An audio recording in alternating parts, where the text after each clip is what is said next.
বাবু, এই শাপলা ফুল কি তুমি তুলছো? কে তুলছে?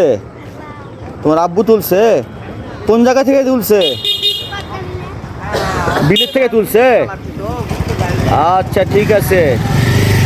তোমরা কত করে বেচতেছো এই ফুলগুলো?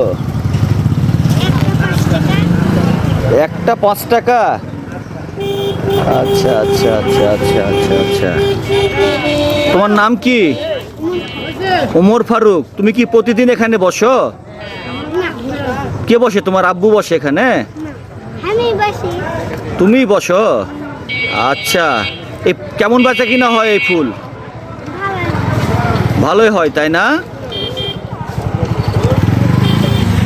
আচ্ছা বাবু, তোমাকে অসংখ্য ধন্যবাদ।